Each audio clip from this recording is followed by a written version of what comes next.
好，来继续来看这个交通部安心旅游的补助，到10月底为止。也毋过，即摆是国内旅游的小月，再加上这个边境也未来开放，未当来出国，所以交通部继续加码来补贴，点到500的茶费，针对旅行社、旅馆、民宿、航空甲私运业，拢有无共款的补助，要来救观光。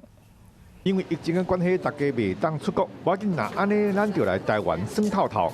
交通部进前推出安心旅游补助，再加上拄好是暑假，互东部甲离岛4界拢是旅客。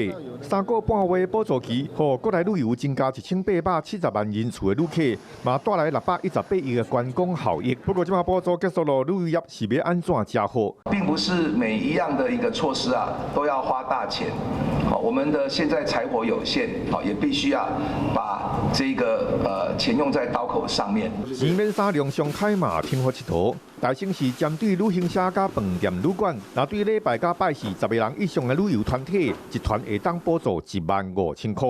不过每一间旅行社一个月上加补助15团。每间公司15团，一团1万5，总才22万。那以一个大规模的军社来讲，其实22万5大概就是一个杯水车薪而已。而且对桃园以北的地区，以商务加国外观光客为主的饭店旅馆，嘛提出明年春节的孝亲专案。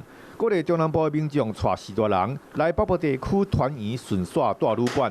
因为一般台湾人的习惯出游，大部分都是自行开车，一家4、5口要去坐高铁，其实是一个很大的费用，所以我相信，这个部分应该是帮助有限。另外，针对桃园机场起降的类出国的行程，若是一抓飞3点钟以上，票价5500块以上的，也有补助。 这希望会当发展在地特色，鼓励旅游业会当转型。不过，这敢会当延续安心旅游的效应，业者原来在等咧看。